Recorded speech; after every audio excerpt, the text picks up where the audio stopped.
Hello guys, I'm Boing and today I'm going to show you a system I made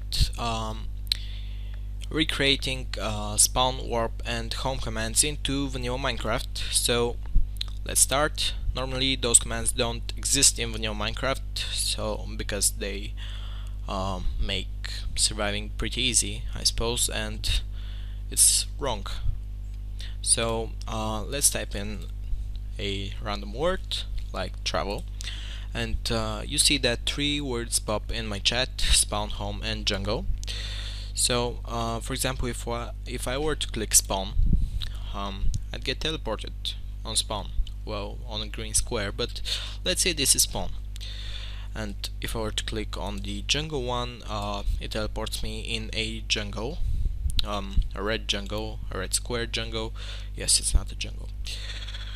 Yes, and then we have home, which teleports me, queues me and teleports me to my home down, and I have no lost items. So, well, this is all. Thank you very much for watching. Nah, I'm gonna show you how this works. So this is the system.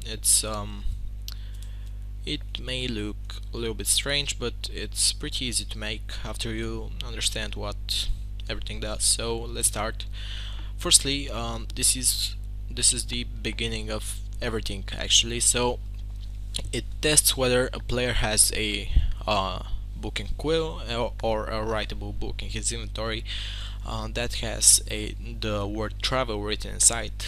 So the clear, and that clears 0 items out of a inventory with a 0 dot value, just tests whether the player has this item in his inventory. And when I type travel, this actually activates. So let me just show you. Yeah, and it stops. So after that we have those 3 command blocks that are actually terror commands, which are those 3 words that appear in the chat: spawn, home and jungle. This one is jungle. We see the jungle, the color red. Then the click event is what is important here, and the click actually triggers the trigger command, and this is a new command introduced in the 14W06 snapshots. And what it does is that it gives no OP players to like use commands and stuff like that using scoreboard. So we have trigger jungle set 1, which is what I do when I click this. I don't need to be OP, but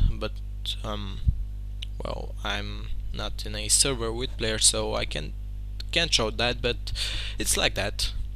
And here we have the same ones, but with travel and another color, and with home and another color.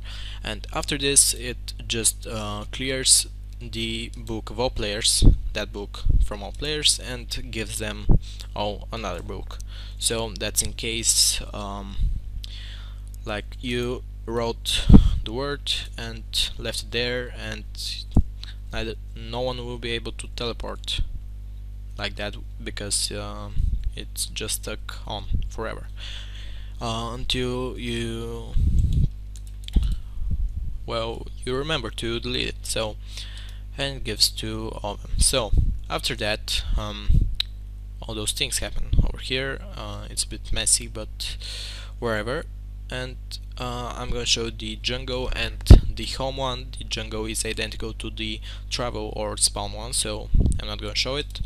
And we have jungle, and this command block tests for all players that have a score of jungle that is equal to 1, and it says found Boeing. And then we have teleport command here that teleports those players with score of 1 to some coordinates. So for example, over that green square. After that we have setting. We set all those players that have a 1. No, we set all players score to 0 of jungle, so it doesn't stay on. And after that we enable the jungle triggers scoreboard objective. So if you're not introduced to the new scoreboard mechanics, I suggest you go to Sedlink's video. He explains it very good, and I'm gonna show you a brief explanation. So scoreboard objectives add some objective, and then we go trigger, which is the type of objective it is. So it could be dummy or any stat dot anything, and we go with trigger. Oh yes, I actually do that.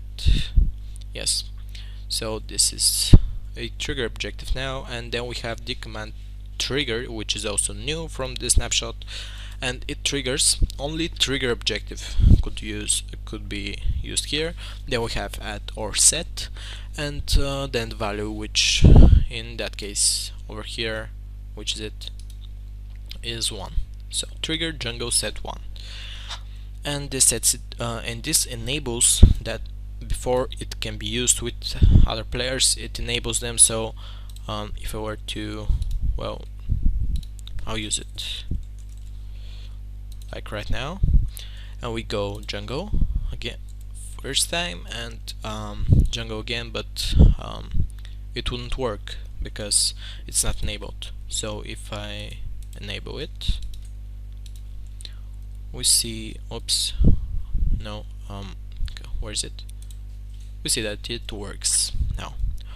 Alright, so the spawn one is identical, as you see, and now we have the home one. The home one is a bit tricky because you can be teleported to a previous location you were, at least for now. So you have to die to go to your spawn point, whether it is the spawn or your home base, wherever you have set it. So it again tests for a player with a score of 1 for home. Then it sets the game root to of the game root keep inventory to true, because we don't want to lose our items. Of course, when we warp back to home, then we have the kill command, which kills all players with a score of 1 of home, and then it sets them to 0, and finally we enable home. And now the problem came when you're actually dead and keep inventory is true and it goes false while you're still dead. You don't drop your items, but you lose them. They just disappear in the void, I don't know, wherever, and you just lose your items. So I had to place a little delay over here, so these are just repeaters. Shut up. Shut up. So these are just repeaters over here that give us like 5 or 6 seconds to be able to click escape and then click respawn. I'll show you why. And then it sets it to false and removes the redstone block that appears over here. So let's test in front of you. So it's home, and I now click escape, and if I respawn before it reached its, everything is okay. But if I do like, if we do it like this, and I waited for it to go to false, you see my items are still in my inventory, but when I respawned I lost them and they aren't over here. So this is a bug, but what could you do? So I had to make it so it works with a bit of delay, and actually whether another player were to teleport using the book, he won't break it. It's not possible to break. It's just made like that. So it's a very efficient design. I'm just waiting for some things to be implemented so I could like make it better, to work better with multiplayer servers. So yeah, and I think that's about it. Thank you very much for watching.